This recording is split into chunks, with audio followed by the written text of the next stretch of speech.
गर्भ संस्कार क्या है, क्योंकि आजकल की जो करंट जनरेशन है they are aware. As a parent आप अपने बच्चे को जैसा बनाना है वैसा बना सकते हो।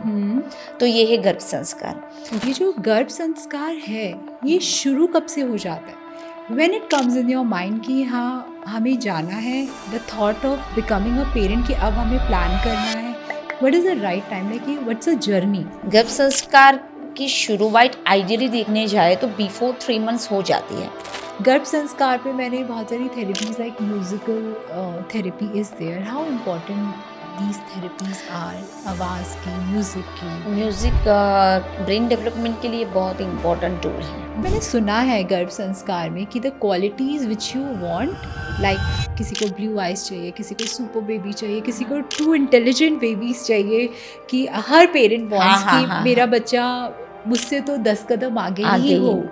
So is it possible through गर्भ संस्कार? हाँ, डेफिनेटली, और इसीलिए करना भी चाहिए।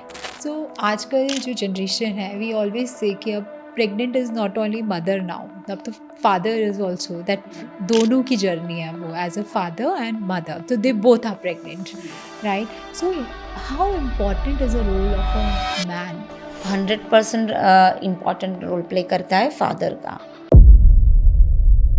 प्रणाम, आप सभी का स्वागत है हमारे आज के special podcast life with Neelima में।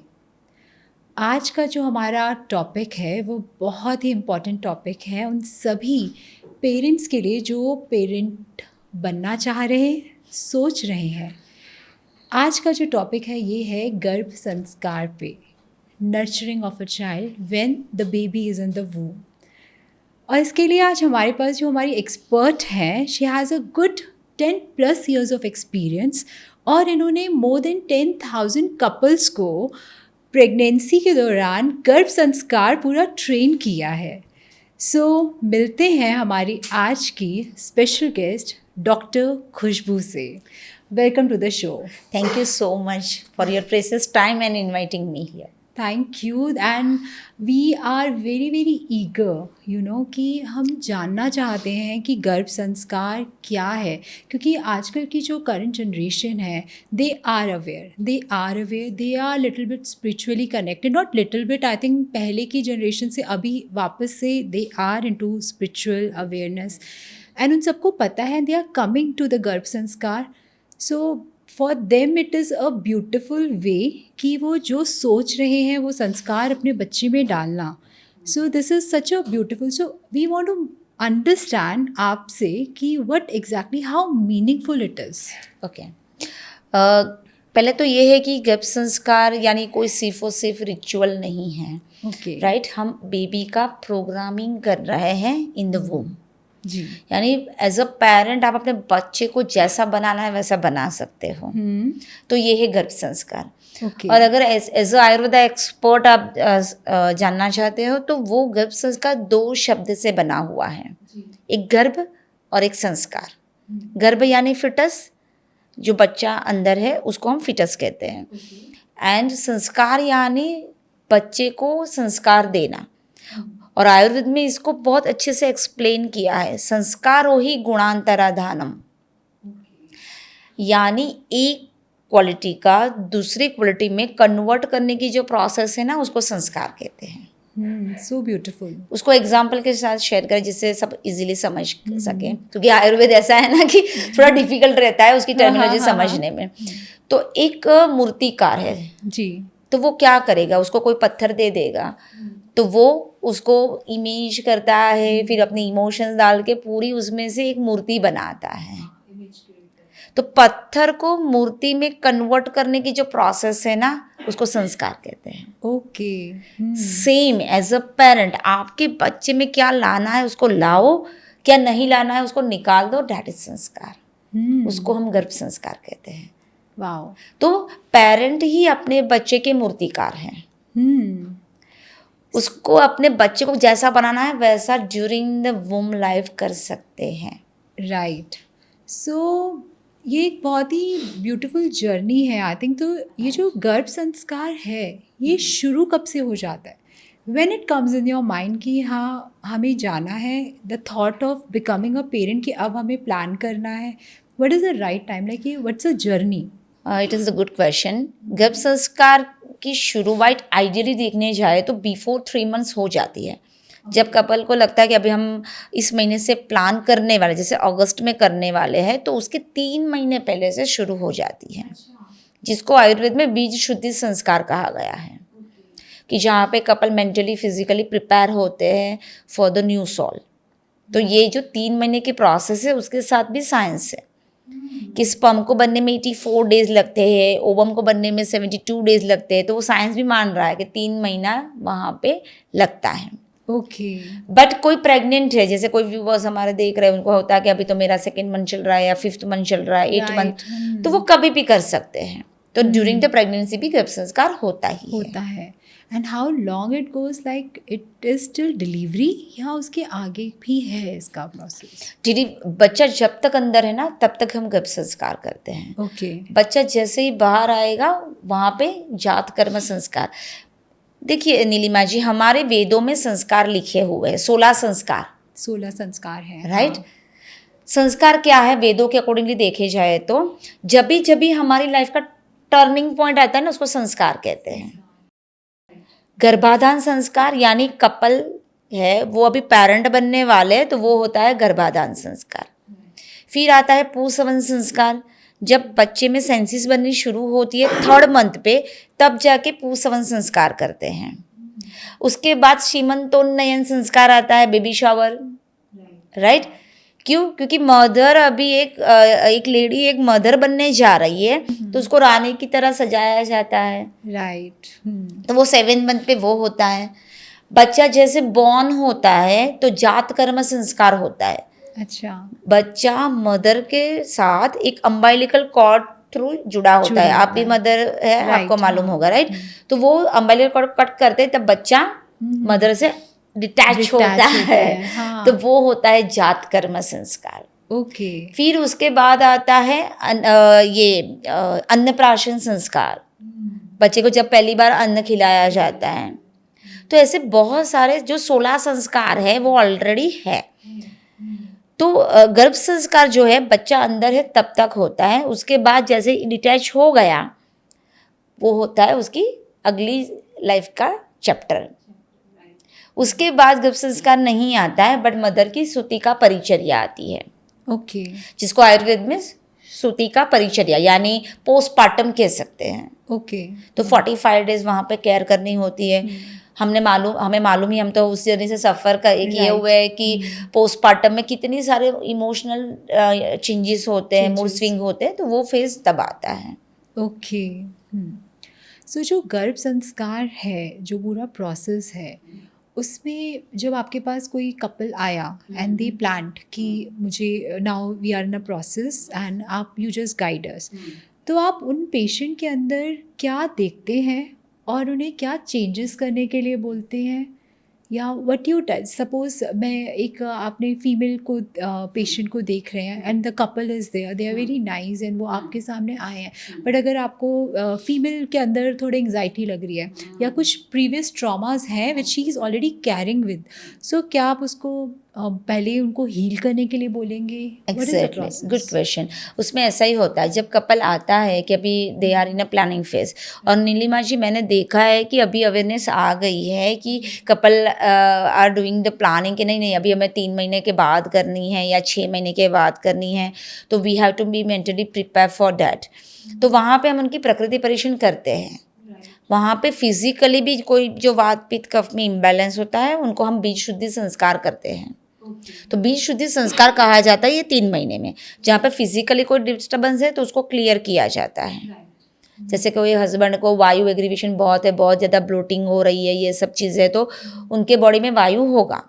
सेम फीमेल के बॉडी में भी अगर वो चीज़ हो रही है तो हम वहाँ पे उनके वायु को बैलेंस करते हैं, आइदर पंचकर्मा डिटॉक्सिफिकेशन द्वारा, आइदर उनकी लाइफस्टाइल और डाइट से। ओके।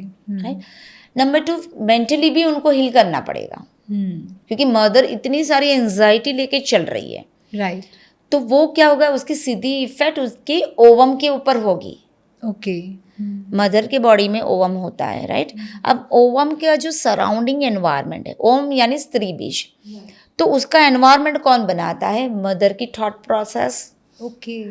उसके जो केमिकल्स रिलीज हो रहे हैं, उसका डाइट, उसकी लाइफस्टाइल, उसके बॉडी में कितने केमिकल्स है, वो सब वहाँ पे मैटर करते हैं। तो अगर वो इतनी एंजाइटी ट्रॉमा ले रही तो वैसा ही ओवम आगे जाके कंसीव करवाएगा। होगा। सेम फादर की लाइफस्टाइल, उसके केमिकल्स, उसका डाइट, उसकी स्ट्रेस, वो क्या क्या खा रहा है, वो सब कुछ वहाँ पे मैटर करता है। इसीलिए कपल को हमें प्रिपेयर करना पड़ता है। वो लोग अगर अल्कोहल स्मोकिंग कुछ कर रहे हैं तो वहाँ पे हमें विड्रॉ करवाना पड़ता है। तो क्योंकि वो भी फर्टिलिटी को डैमेज करेगी। तो वो जब अब हील हो जाते हैं 3 मंथ्स में, आफ्टर डैट उनका आता है गर्भाधान संस्कार, यानी उनको हम प्रेगनेंसी प्लान करवाते हैं। सो ये कितना ही पावरफुल संस्कार है, बिकॉज आप एक सोल को इनवाइट कर रहे हो on the earth. So it is a beautiful journey जो आप आगे कितने सालों तक एक साथ एज ए टीम वर्क लेके चलेंगे। और मैं तो बोलूँ कि कपल एटलीस्ट 90 ईयर्स तक, जैसे हम देखें तो 50 साल तो अपने बच्चे के साथ रहते ही है, ऑब्वियसली, राइट। तो एटलीस्ट उनका कंट्रीब्यूशन रहे कि उसकी बच्चे की लाइफ सेफ हो जाए और उनकी फ्यूचर जनरेशन भी सेट नहीं हो जाएगी। राइट। सिर्फ उनके 9 महीने के एफर्ट्स ही उनको डालने हैं, तो उनको डेफिनेटली करना चाहिए। सो ऐसा मैंने सुना है गर्भ संस्कार में कि the qualities which you want, like किसी को ब्लू आइज चाहिए, किसी को सुपर बेबी चाहिए, किसी को 2 इंटेलिजेंट बेबीज चाहिए, कि हर पेरेंट वांट्स कि मेरा बच्चा मुझसे तो 10 कदम आगे ही हो। So is it possible through गर्भ संस्कार? हाँ, डेफिनेटली, और इसीलिए करना भी चाहिए। ओके। कपल के पास इतना ज़्यादा पावर है कि वो उनको अपने बच्चे को जैसा बनाना है वैसे कर सकते हैं। बट पहले उनको सोचना पड़ेगा। होता है ना, कपल को मालूम नहीं है, नॉलेज, तो वो नहीं कर रहे, तो बाय डिफॉल्ट काम हो रहा है ना, अंदर तो प्रोग्रामिंग चल ही रहा है। राइट। बेबी का वो लोग प्रोग्रामिंग कर रहे हैं, उसकी सबकॉन्शियस पैटर्न बन रही है। तो जितनी क्वालिटीज लानी है वो आप ला सकते हैं। राइट। मुझे अगर मालूम था कि मुझे दिल्ली आना है यहाँ पे, तो या तो मैं बाय एयर आऊँगी, बाय ट्रेन आऊँगी, या बाय रोड आऊँगी, बट मुझे मालूम था। कपल को मालूम होना चाहिए कि उनके बच्चे में इंटेलिजेंट लाना है, या उसको ब्लूइश आइज लानी है, उसको एकदम हेल्दी बच्चा लाना है, उसमें कॉन्फिडेंस अच्छा होना चाहिए, और उसमें इमोशनल क्वेश्चन भी अच्छा होना चाहिए। और हमेशा उनको 5 क्वेश्चन के ऊपर काम करना होगा। Okay. Not only physical, right. उनको physical question, intellectual question, social, spiritual and ये social, spiritual and intellectual question, 5 question का अंदर डेवलपमेंट हो जाता है। ओके। तो इसके लिए उनको एफर्ट डालने ही पड़ेंगे। इस पर मुझे ना वो फ्रेज़ याद आ रही है, this will be such a beautiful thing, कि हम मतलब ऐसे बोला जाता है, if a man will be right the world will be automatically right. Exactly. I think अगर गर्भ संस्कार तो फिर बहुत ही पावरफुल वे है और एक लाइफस्टाइल है जिससे आप एक्चुअली में इतने अच्छे बच्चे बना रहे हैं जो हमें चाहिए, तो दुनिया तो अपने आप ही खूबसूरत हो जाएगी। आपका ये फ्रेज सबसे बढ़िया है। नेपोलियन बोनापार्ट ने ये चीज़ कही थी, किसी ने उनको जाके पूछा कि ये फ्यूचर जनरेशन ठीक करने के लिए आप कोई सजेशंस दीजिए कि क्या किया जाए। तो उन्होंने कहा कि जितनी प्रेग्नेंट मदर है ना, उसको ट्रेनिंग देनी शुरू कर लो, अपने आप फ्यूचर जनरेशन ठीक हो जाएगी। तो मदर को ही अगर ट्रेनिंग कर दिया जाए, क्योंकि mothers womb is the first school of their child. Right. Mother is the first mentor. Right. School में तो वो बाद में सीखेगा टीचर के पास, मदर ही उसकी पहली मेंटर है। राइट। तो उसको अगर थोड़ा सा सीरियस से 9 महीना एफर्ट डाल देगी ना, उनकी फ्यूचर जनरेशन और हमारे लिए, यार देश के लिए भी अच्छा रह जाएगा कि कुछ करके जाए। सो सपोज किसी को डॉक्टर बनाना है या इंजीनियर बनाना है, so doctor and engineer, just out of curiosity I am asking कि डॉक्टर इंजीनियर इन दोनों में कुछ अलग डिफरेंट प्रोसेस होते हैं, या डिफरेंट एक्सरसाइजेस होती है, डिफरेंट खाना पीना होता है? हम यहाँ पे ये करते हैं कि बच्चे का जो ब्रेन है ना, लॉजिक, यानी हम सबका ब्रेन लॉजिक एंड क्रिएटिव होता है। जनरली ऐसा होता है कि जो क्रिएटिव होते हैं वो लॉजिकल नहीं होते हैं। आपने देखा होगा जो आर्टिस्ट है, ऑथर है, राइट, वो लोग लॉजिक नहीं होता है उनके, दे आर क्रिएटिव पर्सन। जो लॉजिक वाले, जो सीए वाले, अकाउंटिंग वाले हैं, वो क्रिएटिव नहीं होते हैं। तो कोई भी एक पोर्शन एक्टिवेट होता है। हम यहाँ पे बच्चे के दोनों एक्टिवेट करवाते हैं। Oh that's wonderful. Logical and creative. The balance balance. फिर बच्चा डिसाइड करेगा कि मुझे डॉक्टर बनना है कि इंजीनियर, Engineer तो हम बनना है। हमारा काम ये कर लेते हैं कि वो जो भी दोनों बनेगा वो बेस्ट ही बनेगा। बेस्ट बनेगा, डिसीजन वही लेगा, बट उसकी उसकी क्वालिटीज के ऊपर हम काम करते हैं ना, उसको हम वैल्यूज सिखा रहे हैं, राइट। तो फ्यूचर में उसके लिए हेल्पफुल रहेगा कि उसके फ्यूचर माइलस्टोन बहुत ज़्यादा आगे आते हैं। और हमने देखा है, मेरे सूरत का एक पेशेंट था, 5th मंथ पे वो स्विमिंग कर रहा है, ओके। उसकी मम्मी उसको पानी में डाल रही है, उसको वैसे तैर रहा था वाओ। विद सपोर्ट, बट वो कर रहा था। राइट। तो उसकी जो माइलस्टोन होते हैं ना वो थोड़े एडवांस हो जाते हैं, ओके। तो वो बच्चे के लिए हेल्पफुल रहेगा, उसके पेरेंट के लिए भी रहेगा कि उसको बाद में कम मेहनत करने की ज़रूरत पड़ेगी। जैसे अभी आपने बोला जो पेरेंट्स सोचते हैं, तो व्हाट इज़ द प्रोसेस, क्या आप उनको लिखवाते हैं? What exactly is the picture in their mind of their baby? उनको है ना, हम physical question, intellectual, social, spiritual और इमोशनल क्वेश्चन के अकॉर्डिंगली लिस्ट देते हैं, और उनके पास मिनिमम 50 क्वालिटीज सिलेक्ट करवाते हैं। ओके, एक बच्चे में। हाँ, वो जनरली कोई सोचता नहीं है, मैक्सिमम 5-6 तो हम सपोर्ट करके एटलीस्ट करवाते हैं। फिर उनके अकॉर्डिंगली, उनकी क्वालिटीज़ के अकॉर्डिंगली आगे का प्लानिंग होता है कि उसमें टेक्निक होती है, कैसे कैसे उसको यूटिलाइज करना है, तो वो सिखाते हैं। फिर एक विजन बोर्ड भी बनाते हैं। अच्छा। गोल चार्ट भी होना चाहिए ना कि फ्यूचर में, क्योंकि focused मदर को, होता है। हम पेरेंट को, हमें क्या हो ना, आज तो कृष्ण जैसा चाहिए, कल बोलते कि नहीं नहीं नटखट नहीं चाहिए, राम जैसा शांत होना चाहिए, तो Right. पेरेंट्स ही कंफ्यूज हो जाते हैं। तो बच्चा कंफ्यूज हो जाएगा, मैं राम बनूं या कृष्ण बनूं, तो इसके लिए हम वहाँ पे पूरा गोल प्लानिंग करवाते हैं। करते हैं। और हम देखते हैं कि जब बच्चा बॉर्न होता है ना, बच्चा एक्चुअल दिखता है। ओके। हाँ। हम आपके can you viewers, share some experience with me, जो आपके पेशेंट, बिकॉज आपने 10,000 प्लस कपल्स को गाइड करा है through out the Garbh Sanskar, so obviously वो कुछ बच्चे तो बहुत बड़े भी हो गए होंगे, सो जब वो बॉर्न हुए उनकी मदर्स ने आपको बोला मैंने ऐसा सोचा था विद ब्लू आईज, या कैन यू शेयर समथिंग? एक है मेरी मुंबई की पेशेंट है, and she joined in 2021 mostly. तो उसने रखा, वो कृष्ण की क्वालिटी उसने काफ़ी रखी थी, जैसे हेयर का कलर, करली hairs and what ever, but still I remember, उसने फ़ोटो भी शेयर किया था, I will share with you, आप यहाँ पे रख सकते हैं। वो है ना, कृष्ण को फॉलो करती थी, तो वो कृष्ण का तिलक कंटिन्यू देखती थी। अच्छा। एंड उसकी डॉटर जब बॉर्न हुई ना, उसको तिलक था, 1 महीना तक रहा था। अमेजिंग। वाओ। तो ऐसे तो कई पेशेंट में है, एक बड़ौदा का पेशेंट है, उसके वो वैष्णव है, राइट। तो उनके सन को भी, क्योंकि उसके फादर इन लॉ तिलक करते हैं डेली, अच्छा। तो उसके सन को भी ऐसे तिलक आया था। वाओ। तो और आंखों के कलर के तो बहुत सारे हैं ऐसे कि जिन्होंने ग्रीनिश आइज रखी है, ब्लूइश रखी थी, ब्राउनिश रखी थी, उन सबके बच्चे के में आए थे। द कलर, डिम्पल का तो मेरा ही एग्जाम्पल है, मेरे बेटे में आया था, बट बहुत सारे पेशेंट्स है। एक है कि जो ऐसे ये क्या है ना, फरसान जैसी चीज़ें बनाती है, चिवड़ा और ये ऐसी उसकी शॉप है, not too much literate, but still she put the quality कि उसके बच्चे को डिम्पल है, उसके फैमिली में किसी को नहीं थे, और उसके बेटे के दोनों गाल में डिम्पल है। वाओ। मैं वैसे पूछना चाह रही थी कि सपोज़ आपकी फैमिली हिस्ट्री में, जैसे हम कहते हैं ना जीन्स के अंदर डायबिटिक कोई है, so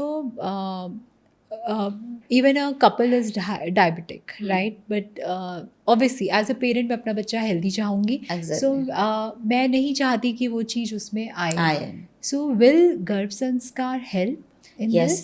if they are in a planning phase, तो it is able to control. तो वहाँ पे उनको अपने बीज शुद्धि करवा लेते हैं, पंचकर्मा करवाते हैं, तो वहाँ पे 4 टाइप्स के बेनिफिट होते हैं। राइट। नंबर 1 की हेरिडिटरी प्रॉब्लम बच्चे में आने से आप काफ़ी हद तक बचा सकते हो। ओके। क्योंकि ये जो हेरिडिटरी प्रॉब्लम है ना, वो अभी देखा है जैसे कि अर्ली एज में डायबिटीज हो रहा है, हाँ, यंगर एज में, तो आप उसको काफ़ी हद तक डिले कर सकते हो, ये रिसर्च भी है। नंबर 2, बच्चे में कोई डिफॉर्मिटी नहीं आएगी। ओके। नंबर 3 की प्रकृति जन्य डिजीज बच्चे में जाने से बच जाएंगे। और नंबर 4 की प्रेगनेंसी बहुत ही इजीली कंसीव हो जाती है। तो अगर आप प्लान कर रहे हैं, एक अभी तो देखा है ना हमने कि सबको 1 बच्चा चाहिए या 2 बच्चा, तो प्लीज़ थोड़े से अवेयर हो के एटलीस्ट बॉडी को प्रिपेयर कीजिए। उससे उनको खुद को भी बेनिफिट हो जाएगा, क्योंकि हमारी बॉडी हेल्दी हो जाएगी तो हमें भी काफ़ी डिजीज से छुटकारा मिल जाएगा। And you should mentally prepare कि चलो अभी ड्यूरिंग द 9 मंथ्स आपकी जो कंप्लेन है वो भी काफ़ी हद तक कम हो जाती है। तो ये आप कर सकते हैं। बट अगर कंसीव हो गया है तो ऑलरेडी स्पर्म ओवम तो चले गए, वहाँ पे जीन्स चले गए, तो वहाँ पे फिर हम डाइट के ऊपर और मैनिफेस्टेशन जो सब सिखाते हैं उससे कंट्रोल कर सकते हैं। Fine. So just want to understand कि गर्भ संस्कार इज इट अ वे कि हम लोग बहुत ही कॉन्शियस वे ऑफ लाइफस्टाइल अपना करना पड़ता है इसमें, कि ऑब्वियसली जैसे आपने बोला कि अल्कोहल और एक ही तरीके मतलब भोजन या what is the diet plan या दिया जाता है उन्हें, what should be the thought process and या सपोज ऑब्वियसली इफ़ मैं मदर बनने वाली हूँ, you know that 3 months is little difficult period for any, है ना, you have nausea, vomitish feel होता है, mood swings होते हैं during गर्भ संस्कार। will this help a mother to like normal या consciously कि नहीं I don't have to feel negative about it, there is a baby गर्भ that... संस्कार नीलिमा जी वहीं पे 100% काम करता है। क्योंकि गर्भ संस्कार से होता क्या है, बच्चे का तो प्रोग्रामिंग हो ही जाती है, मदर को भी वहाँ पे काफ़ी हेल्पफुल होता है। क्योंकि मदर की बॉडी में बहुत सारे केमिकल चेंजेस होते हैं, जैसे आपने बोला जैसे शुरुआती 3 महीने में हार्मोन चेंजेस हो रहा है, बॉडी के जो हार्मोन्स थे वो अपने से 10 गुना बढ़ रहे हैं। बीटा एससीजी बढ़ा तो नोजेटिक सेंसेशन हो रही है, प्रोजेस्टेरोन बढ़ा तो अनइजीनेस, थकान लगना, ये सब चीज़ें हो रही है। मदर को ही मालूम नहीं हो रहा कि उसके बॉडी में क्या चीज़ें चल रही है।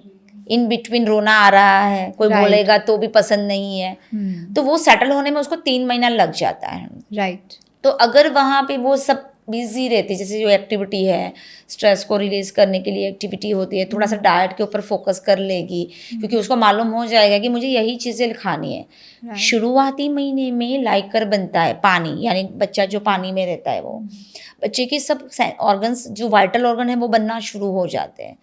3rd मंथ पे उसके हाथ पैर की उंगलियों के भी शेप सब कुछ हो जाते हैं, सब मैक्सिमम ऑर्गन बन जाते हैं। 3rd मंथ पे उसकी सेंसेस बनना शुरू हो जाती है। तो उस टाइम पे उसको मैक्सिमम लिक्विड चाहिए, उसको आयरन चाहिए। उसके ब्रेन के न्यूरॉन्स बन रहे हैं, तो अगर उसके बॉडी में ओमेगा 3 फैटी एसिड होते हैं, कॉलिन होता है, अगर ऐसी फूड खाएंगे तो उसके लिए हेल्पफुल रहेगा। तो वहाँ पे वो काफ़ी हद तक कंट्रोल कर सकते हैं। राइट। फिर क्या है कि बाकी उसकी थॉट प्रोसेस के ऊपर हम काम करते हैं। क्योंकि मदर को स्ट्रांग होना ही पड़ेगा, तब जाके उसका बच्चा स्ट्रांग होगा। और अभी की मदर आराम से कर लेती है। Very nice. हाँ, सो बिकॉज वो बहुत ज़्यादा कॉन्शियस, बिकॉज दिस गर्भ संस्कार is automatically giving them motivation, training, mindset उनका चेंज कर देता है उससे। और फीमेल के पास इतना ज़्यादा पावर है, जैसे हम दोनों भी जानते हैं, हमें सिर्फ इमोशनल सपोर्ट चाहिए। कोई बोल देगा नहीं तू कर लेगी, नहीं तू कर ले, इस टाइम पे ये कर ले, और अप्रिशिएशन चाहिए। राइट। तो वो कुछ भी होगा ना वो कर लेगी। इसीलिए वहाँ पे मेंटरशिप ये सब चीज़ें ज़रूरी है कि जो उसको प्रॉपरली गाइडेंस दे। क्योंकि मदर इतनी सारी कंफ्यूज हो जाती है ना, रिलेटिव्स ने कहा ये खा लो, फ्रेंड्स ने कहा ये मत खाना, फिर घर में और सारे हो जाते हैं। मैं कहती हूँ कि हर जगह पे डॉक्टर हो जाते हैं उनके कि ये खाओ नहीं खाओ, तो वो इतनी कंफ्यूज हो जाती है ना, इसकी वजह से वो चिड़चिड़ी हो जाती है।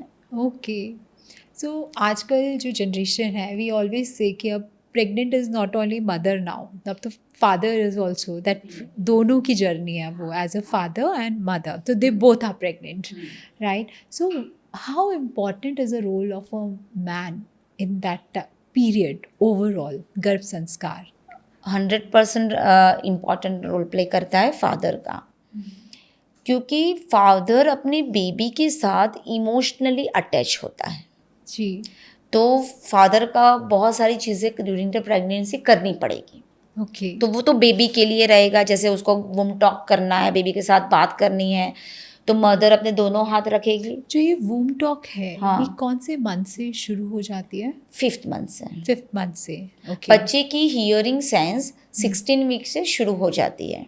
So all the fathers would be 5th month है या 4th start doing the 24th week से वो आइडेंटिफाई कर सकता है कि मेरे डैडी बोल रहे हैं, दादी बोल रही है, कौन बोल रहा है. This is a beautiful example because I can share my experience in this कि मेरे को भी जब मेरी प्रेगनेंसी में मुझे प्री नाटल मैं किसी के साथ काम तो she gifted me that and I was lucky enough to read those garbh sanskar के प्रोसेस. तो उसमें ये मेंशन था the father should talk. So my daughter she was in my womb and my husband used to sing a song ज़रा नज़र उठा के देखो.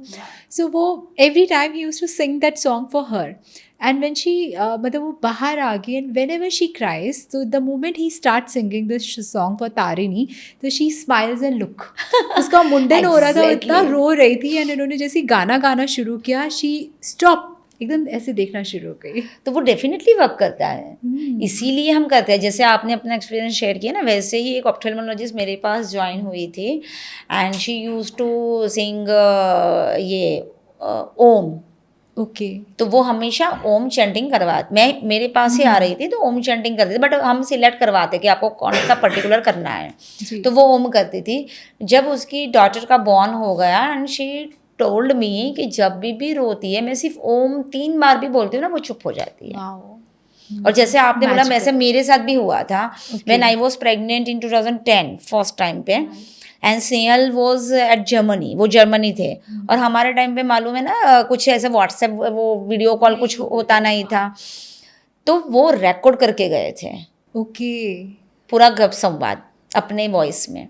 Wow. तो तब ऐसा भी नहीं था हम डेली बात कर सकते हैं. अभी तो we are grateful for technology की, इसकी वजह से लोग वीडियो कॉल में बात कर सकते हैं. तब नहीं था.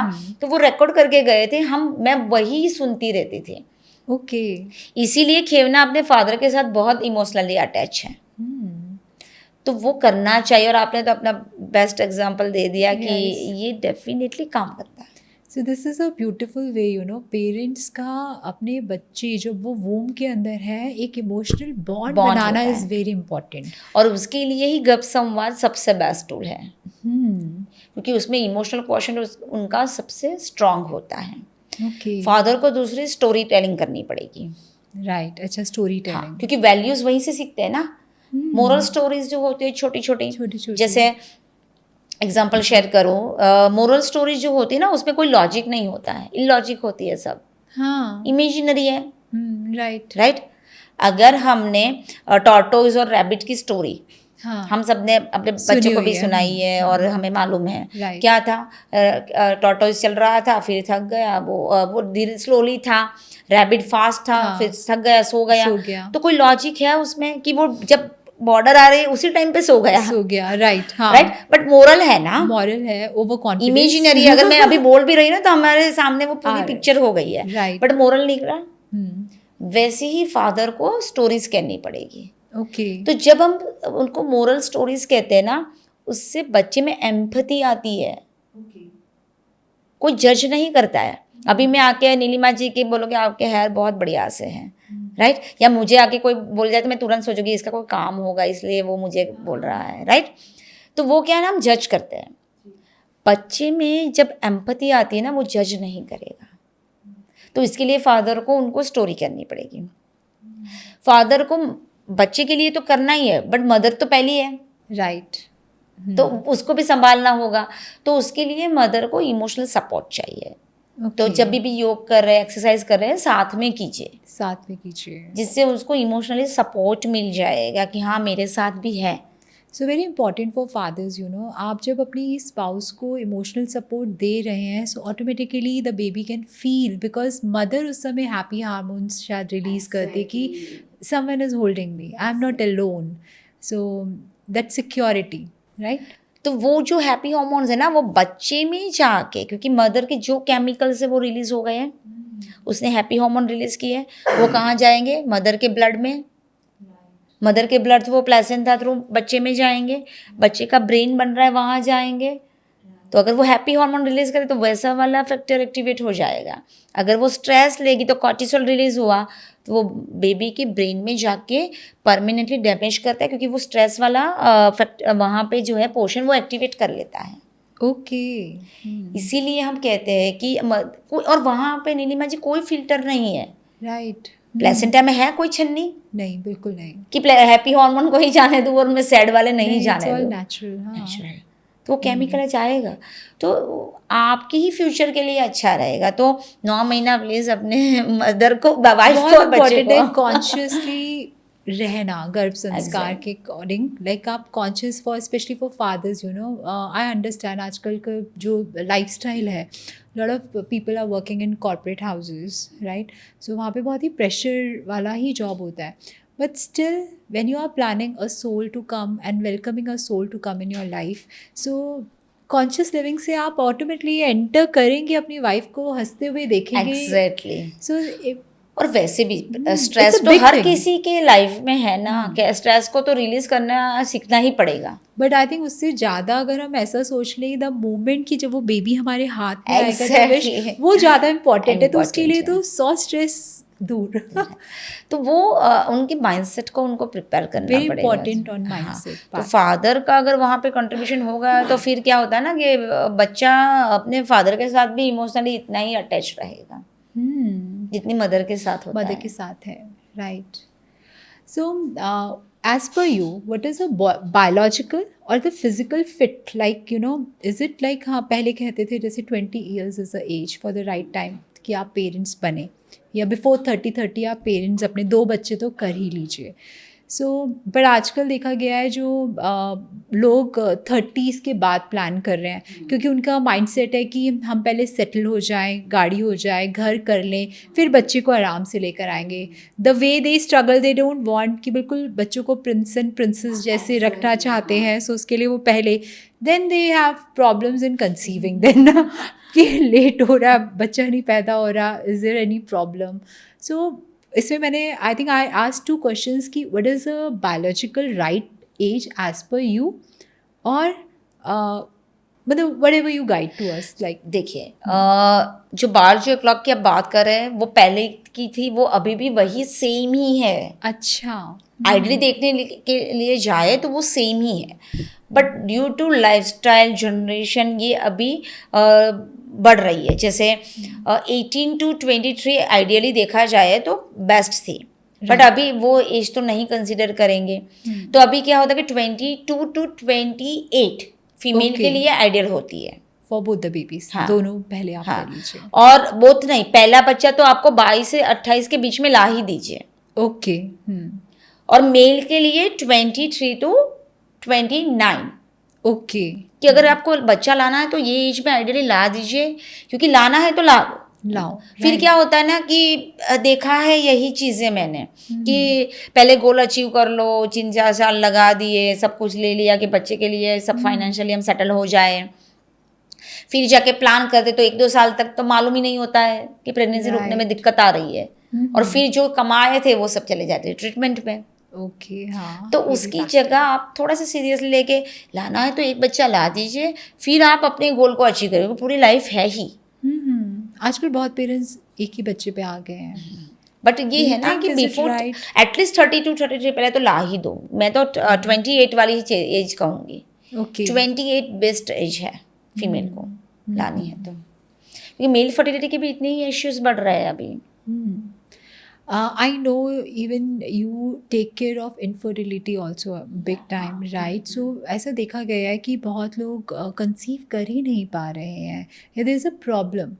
So what advice you want to give? क्या है ये, क्यों डिले है, या क्यों नहीं कंसीव कर पा रहे? Is it something relevant to lifestyle or what? देखो 4 फैक्टर हम यहाँ पे उनको कह सकते हैं। नंबर 1 है कि उनके बॉडी में हार्मोन चेंजेस हो गए हैं। नंबर 2 उनकी लाइफस्टाइल रॉन्ग है। नंबर 3 डाइट रॉन्ग है। And number 4 stress. ये 4 उनको कवर कर लेंगे ना तो आराम से कंसीव हो जाता है। तो हार्मोन चेंजेस हो रहा है यानी बॉडी में अंदर कहीं ना कहीं कुछ तो गड़बड़ है। एज एन एग्जाम्पल, अगर किसी को कंसीव नहीं हो रहा है तो कुछ तो गड़बड़ है ना।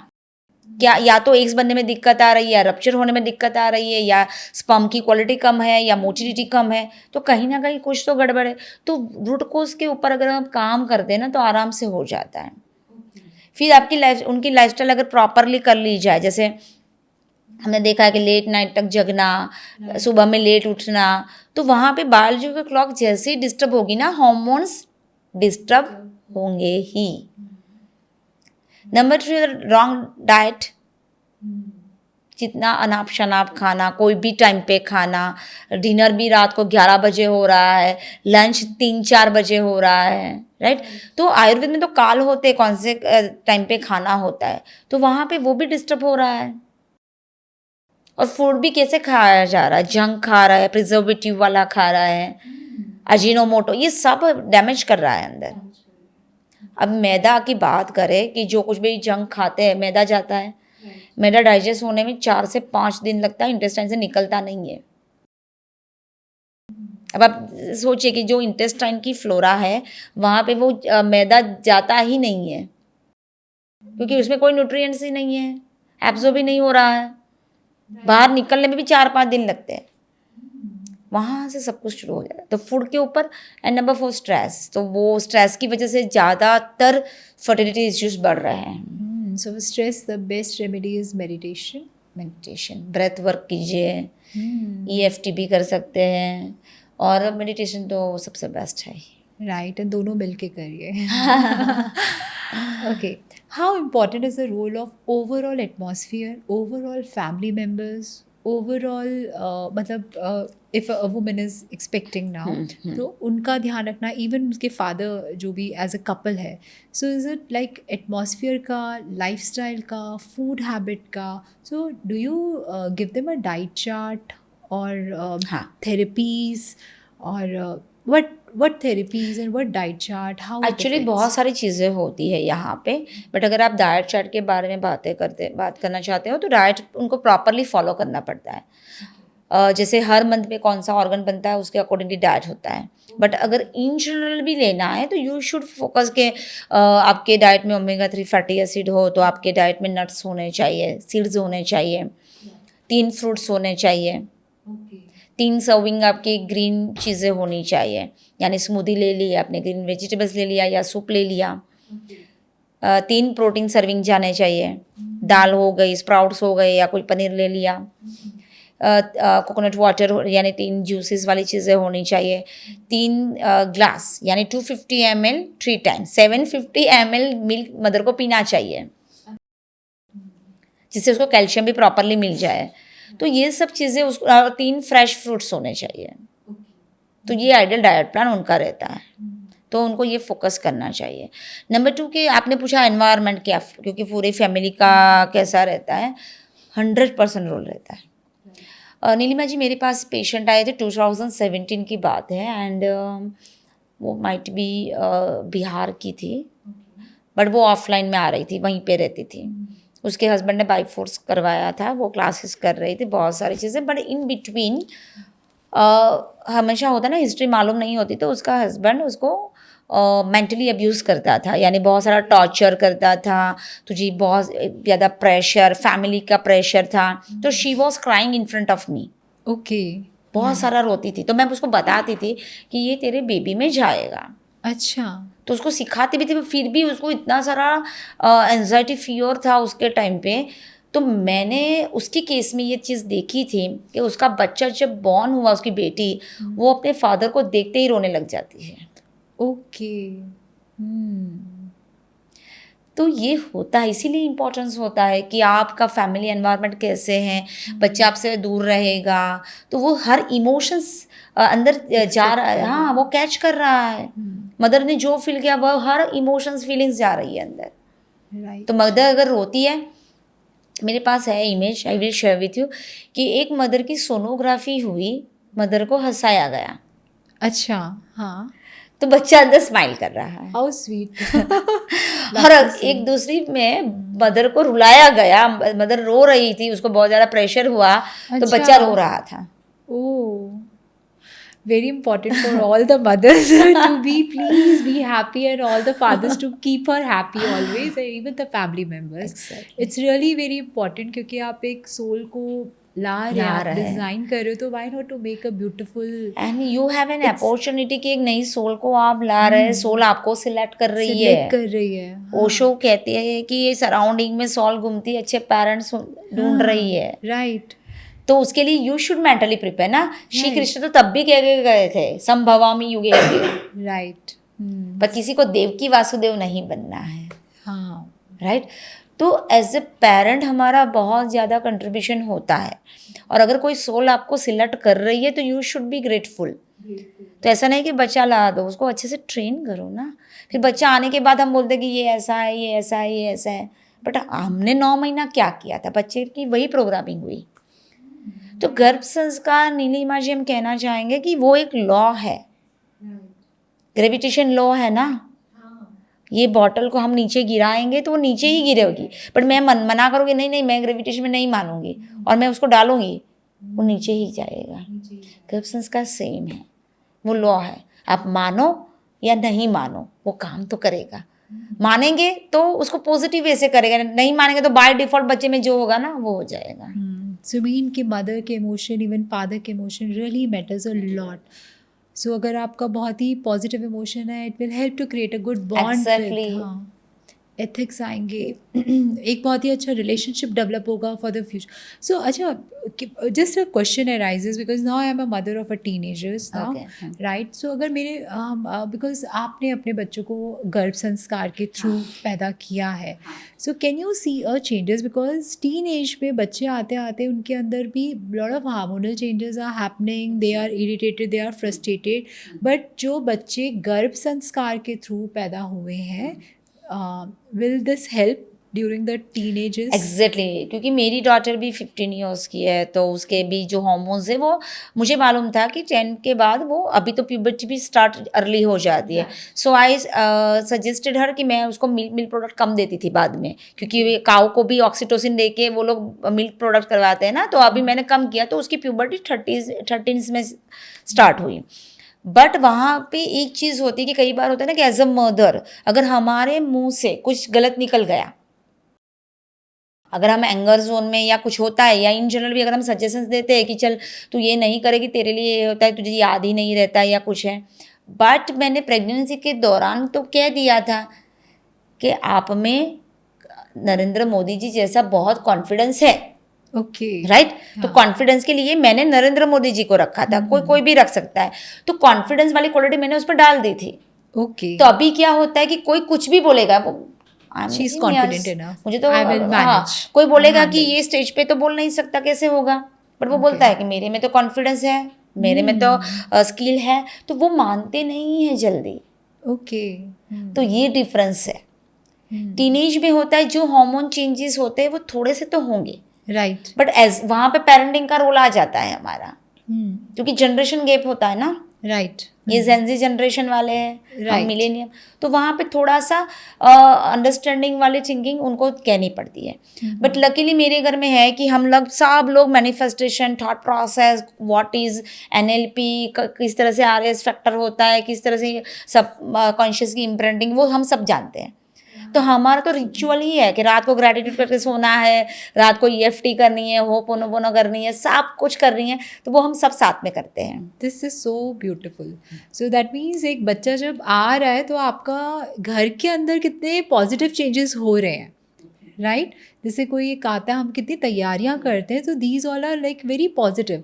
अब वही चीज़ है कि जो लोग तैयारी बिल्कुल भी नहीं कर रहे, I think after watching this podcast they will understand it's a very very meaningful process, जो Exactly. हर किसी की लाइफ में एक बहुत, बिकॉज यू कमिंग, मतलब एक सोल आ रही है, you are designing a room, you are designing a world for that soul, and तो कितना फ्लरिश होगा हर चीज़, इट विल ब्लूम। बट यहाँ पे नीलिमा जी मैंने ये देखा है कि couple are investing their money for the photoshoot, baby shower, बहुत सारी चीज़ें, राइट, इसमें करते हैं, बट अभी भी इतनी अवेयरनेस नहीं आ रही है, they are doing for the Garbh Sanskar, this is the reality. उनको हम कहते हैं कि आपके बच्चे में है, फिर भी नहीं कर रहे हैं। तो आई रिक्वेस्ट डैम कि एटलीस्ट आपको हमें तो फ़ायदा नहीं होने वाला है, तो वो अपने बच्चे के लिए इतना कंट्रीब्यूशन दे कि जिनके साथ उनको रहना है। इट इज़ एक्चुअली मुझे लगता है कि दे शुड थिंक कि Exactly, ये हाँ। बहुत ही इम्पॉर्टेंट पार्ट है। आप बेबी शावर में कॉम्प्रोमाइज़ करो लेकिन यहाँ बिल्कुल नहीं करो, because life will be like shower only like. और फिर ये क्या है ना कि जैसे अगर 12th की प्रिपरेशन आपने बोले कि आपकी डॉटर आ रही है ना, तो उसकी प्रिपरेशन हम अभी से शुरू कर लेते हैं, राइट? बट मैं तो ये कहती हूँ कि 12th की प्रिपरेशन हम किंडरगार्टन से ही कर लेते हैं, हाँ, क्योंकि वो उसका बेस ही है ना। बेस है, तो बेस गर्भ कोई संस्कार स्ट्रॉन्ग। में भी वही चीज़ें है। 9 महीना आपके बच्चे के एकदम प्रेशियस टाइम है, तो उसको राइट, वेस्ट नहीं कीजिए। अगर 12th में तो हम वो ड्रॉप भी ले सकते हैं। राइट।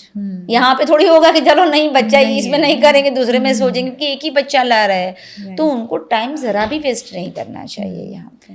गर्भ संस्कार पे मैंने बहुत सारी therapies like musical therapy is there, how important these therapies are, आवाज़ की, म्यूजिक की? म्यूज़िक ब्रेन डेवलपमेंट के लिए बहुत इंपॉर्टेंट टूल है। Okay, there is any specific type of music?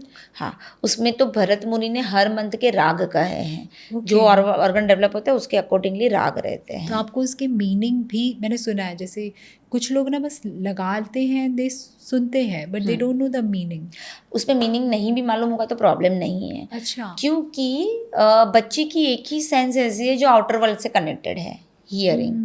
Right. बच्चा अपने खुद के कान से सुनता है, अपनी मदर के कान से भी सुनता है और अपनी स्किन से भी सुन रहा है। ओके। तो वो क्या है ना कि मदर अगर सो भी गई है तो वो अगर लाउड स्पीकर पे डाल के सुन सकती है, वो हेडफोन से सुन सकती है, राइट। राइट? तो वो सुन, बट मैंने देखा कि कई बार होता है ना यहाँ पे वुम के ऊपर लगा के, तो ऐसा this is the wrong method, बच्चा अच्छा। डर जाएगा, तो वैसा हाँ मत सुनना है। हाँ हाँ हाँ। तो आपने बोला नेचुरल वॉइस में जो एक आप हाँ सुन रहे सुन हैं रहा रूम है, में। तो अगर मदर कुछ भी सुन रही है, वो सो भी रही है तो भी बच्चा तो सुन रहा है, राइट। तो वो सुन सकते हैं। नंबर 2 कि अब वो जो भी सिलेक्ट कर रहा है ना, वो बहुत प्रिसाइजली सिलेक्ट कीजिए। जैसे बच्चा 50 to 60 डेसिबल वाला साउंड ही परसीव कर सकता है, उससे ज़्यादा वाला भी नहीं करेगा, वो डर जाएगा, उसको हिक्कप आनी शुरू हो जाती है। कम वाला सुनोगे तो वो परसीव ही नहीं कर पाएगा। तो आपके व्यूअर्स जो है वो क्लासिकल म्यूज़िक सुन सकते हैं, इट इज़ सेफ। जो भजन है, जो स्तोत्रम है, मंत्र चैंटिंग है, वो सब कर सकते हैं। कुछ फ्रेगनेंसेस भी इसमें रिकमेंडेड हाँ होती है? हाँ, मधुराष्टकम सबसे बेस्ट रहती है, राम रक्षा स्तोत्रम सबसे बेस्ट होती है, ओके। क्योंकि संस्कृत आता है ना, तो संस्कृत एक ही लैंग्वेज ऐसी है कि बहुत डिफिकल्ट होती है। ओके। तो अगर मदर सिर्फ सुनना नहीं है, वो भी लिरिक्स साथ में देख देख के भी उसको चैंट कीजिए, ओके। तो हाँ। बच्चे में स्टेमरिंग नहीं आएगी। ओके, स्टेमरिंग नहीं नहीं आएगी। आएगी। बच्चा 4 लैंग्वेज सीख सकता है ड्यूरिंग द वूम। अच्छा। वाओ। हम बाहर आके भी नहीं सीख सकते, बच्चे को हाँ। मदर सिखा सकती है।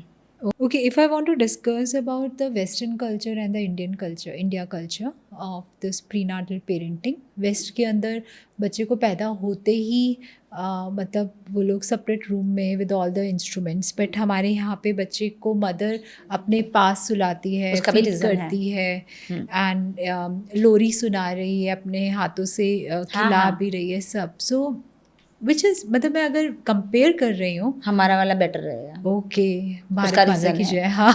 क्योंकि जैसे हमारे पास होता है मदर के हॉर्मोन्स, जब वो सक करता है निपल, या हम इवन ब्रेस्ट फीडिंग भी वैसे सिखाते हैं यस। कि टच होना चाहिए, तो मदर की बॉडी में प्रोस्टाग्लैंडिन हार्मोन इतने ज़्यादा रिलीज हो जाते हैं तो बच्चे से इमोशनली अटैच, इसीलिए ब्रेस्ट फीडिंग भी अच्छा आता है। ओके। कभी भी गाय को देखा है कि बछड़ा हुआ और दूध नहीं आया है? नहीं, हमेशा आया है। तो फीमेल में क्यों ऐसा हो रहा है अभी? हमने देखा है ना, ब्रेस्ट फीड आता ही नहीं है। आजकल बहुत प्रॉब्लम हो रही है, मैंने क्यों? ऐसा क्यों?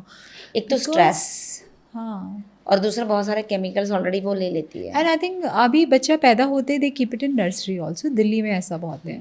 मैंने ये तो देखा वो है, बट हम गुजरात वहाँ में मेरी डिलीवरी तो गुजरात में हुई है, सो द मोमेंट बच्चे को पैदा होते ही they had given, and I had given my first best feed actually भी विद इन एन हम क्या आवर। कहते हैं ना, उपनयन संस्कार में बच्चे को पहले मंदिर दे जाते हैं, वो एक संस्कार आता है।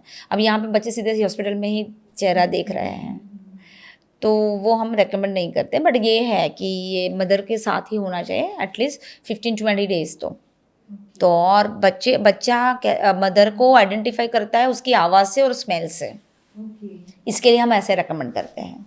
जुले में सुलाना भी एक रिचुअल है, वो भी इसका भी एक ऑथेंटिक रीज़न है। ओके, क्या? क्योंकि वुम्ब में बच्चा एसेस होता है, हाँ, तो जब आप झोली में सुलाते ना बच्चा एसेस हो जाएगा तो उसको सेफ वाली फीलिंग सेफ आती वाली है, फीलिंग आएगी। क्योंकि उसको आदत है ना 9 महीने। हम राइट। सबको भी पानी कितना पसंद है, बीच पे जाओ या फिर स्विमिंग पूल के पास बैठे तो हम सबको पीस वाली फीलिंग आती है, राइट। क्योंकि हमने भी 9 महीना निकाले हैं ना इसकी वजह से। राइट। अच्छा, ऐसा भी है कि जब बच्चा पैदा हो गया है, मदर्स जो भी मदर्स बन चुके होंगे, they can relate with this कि सबको होता है कि दूध पिलाओ, दूध पिलाओ। Every mother wants to feed the baby, but problem हो रही होती है, बच्चा खुद या तो सक नहीं कर रहा and the milk is coming, even she is in pain, she wanted to, but नहीं, बट बहुत सारा ना वो इसमें हो जाती है कि मैं अपने बच्चे को दूध भी नहीं पिला पा रही हूँ, ये वो क्या पोस्टमार्टम है। डिप्रेशन में आता वो है। डिप्रेशन में आ रही होती है एंड वो फिर बहुत सारे तरीके ढूंढ रही होती है, पूछ रही होती है मैं कैसे करूँ, मैं कैसे करूँ, मैं कैसे करूँ। एंड यूजुअली ये फर्स्ट बेबी के टाइम पे बहुत होता है। ज़्यादा होता है। और वो पोस्टमार्टम डिप्रेशन वाली फेजेस होते हैं, क्योंकि उसके भी है रीज़न कि ऑक्सीटोसिन सडनली शट डाउन हो जाता है। ओके, जैसे ही बच्चा डिलीवर होता है 9 महीने का 1 ही मिनट में शट डाउन। ओके। इसीलिए मदर को मालूम ही नहीं हो रहा है, इतने सारे लोग आसपास हैं, हमें लगता है कि ये सब यहाँ से चले जाए, चली जाए, मैं गिव मी रोऊँ, टाइम। मुझे हाँ, रोना आ रहा है, ये सब चीज़ें होती है। ओके। तो वो अगर मदर वहाँ पे केयर नहीं करती ना, तो लिटरली मेरे पास है सेलिब्रिटीज़ भी है कि एक सेलिब्रिटी ने करवाया था जो पोस्टमार्टम में थी डिप्रेशन में। Okay, so it can be हाँ, आप ले सकते हैं। हील। Okay, fine.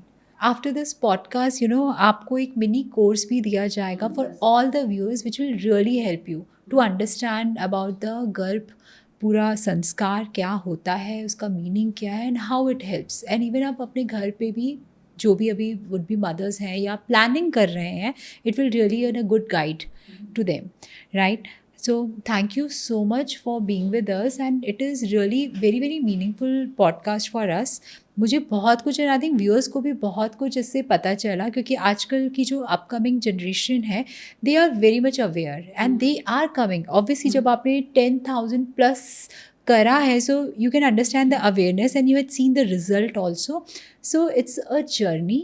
गर्भ संस्कार हमारे एंशियंट आयुर्वेद की बुक से ही एक संस्कार है जो बीच में कहीं मिस हो गया था, but it's still now in, हाँ, तो आप सभी को इसका है। एंड वन थिंग, जो पेरेंट्स हैं ना, I think they are the source of love.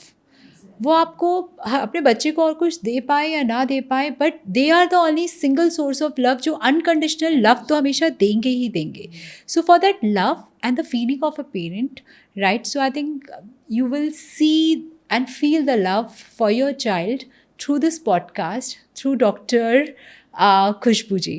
Right? Thank you so much for coming to the podcast. Thank you.